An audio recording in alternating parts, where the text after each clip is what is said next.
Okay, my turn. Okay guys, and welcome back to the channel. In today's video, I'm going to be talking about the FNAF movie. The movie that's been in the works for about 8 years now, and now that the trailer has come out, everyone's been going crazy about it. So I thought it was my turn to throw the hat in the ring and, tell you what I think about it. So yeah, let's get straight to it. So the first thing I want to discuss is the fan base of FNAF. Now you're probably thinking, what does this have to do with the FNAF movie? Well, in my opinion, I feel like a fan base kind of make or breaks a movie and or like TV show or anime, something like that. For example, My Hero Academia. That anime slash manga is really good, like absolutely amazing. But everyone I know who's not seen it or read it, they always say they're not going to because of the fan base. The fan base ruins it, which kind of sucks because it's a really good anime. And I feel like the FNAF community fan base is kind of journeying toward that point, but not there yet. And the reason I say this is because of the Security Breach fans.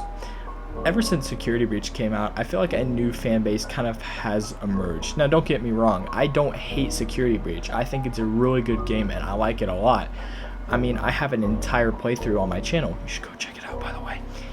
But I just feel like from that game, the game is definitely not as scary and atmospherical as the other ones in the sense of it's more like scary and threatening the entire time. Because there's plenty of times in Security Breach where it's not.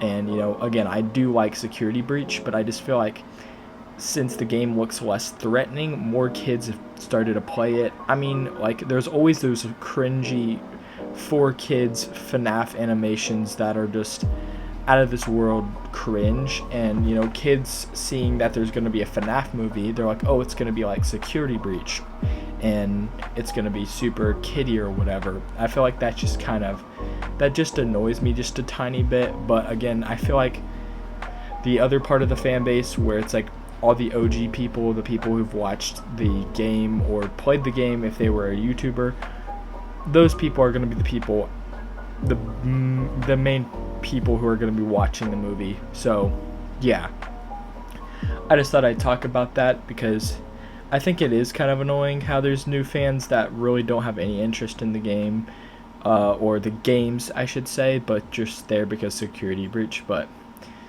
yeah, there's that. Now, another thing I'd like to discuss about this movie is that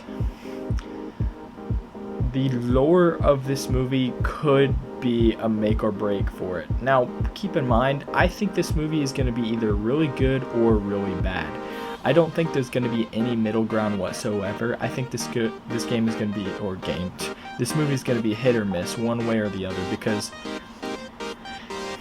I was thinking if this movie did anything to do with lore, I feel like it would kind of mess it up. And don't get me wrong, I love lore, but I don't want any new lore. I don't want lore that's like canon to the game series, but like takes place at a random point in time, because that could really mess it up while you're watching it.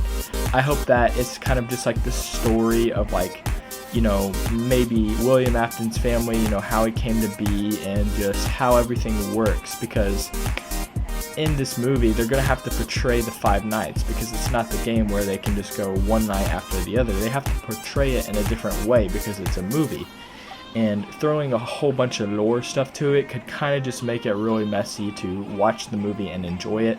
So I hope they don't go too heavy on that aspect. I hope they kind of keep it to where any person who knows what the story is about know what's going on and isn't just completely like, what the heck is all this new stuff, because that could be really difficult to understand.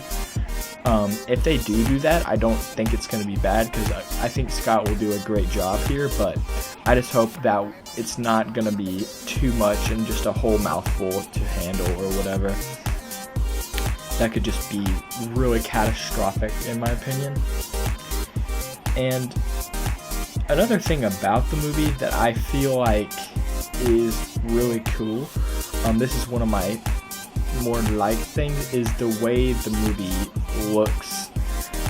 So I don't mean specifically like the animatronic models, but the atmosphere of the pizzeria just kind of fits perfectly, because I do believe it was Pastra said this in the yeah, I don't like sister location video, he said that FNAF 1 always had like that idea of it couldn't exist in real life, but it could suspend it to where it's unbelief or something like that. And I feel like in the atmosphere of this movie, it kind of like, it's like real life, like it could actually happen now, which is crazy. And again, I do like the models of the FNAF animatronics. I think they look good. And I love the little VCR clip at the beginning of the trailer. That kind of like tips me toward analog horror, which is just crazy. I love analog horror, and I think that was a really good idea for them to do. But yeah, I do like the way the movie looks so far. I don't want to see too much more. I hope this is the only trailer we get, because I feel like if they reveal too much more, it's gonna be like we're gonna know more about it, and I don't want that. I want us to be kind of like in the dark until the movie's actually released, and it's gonna be like probably really good.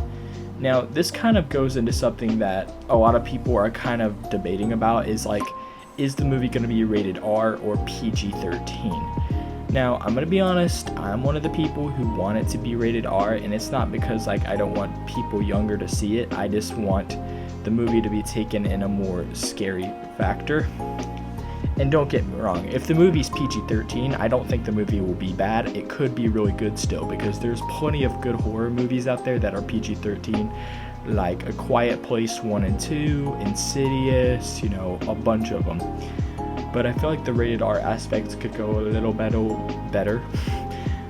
We could see like the spring lock scene, which I really want to see if they do it. But if they don't, I still think the movie is going to be good either way. I just prefer rated R, and it sucks, but if the people who can't see it can't, but eventually they will. Now we get into the part that kind of annoys me, because it's not really a big deal, but people are like going crazy, and that is the eyes. Now, if you don't know what I'm talking about, this is where people start to get like really like My Hero Academia fanbasey, because they're always trying to like pick and choose what they like. Like, people are getting so fed up with the red color of the eyes that they're acting like the movie's gonna be so bad. Like, they're comparing it to the Sonic and then the Sonic redesign, like the old Sonic design in the movie and then the new one. This is nowhere near the same. If they have the red eyes in the movie, it's not going to completely ruin the movie like the original Sonic design would have.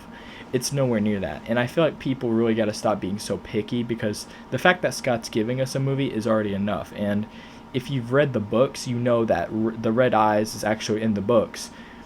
And don't get me wrong, I do prefer the white eyes. I do think it looks better. I just don't think it's going to be a big deal if it's the red eyes. I still think it looks fine.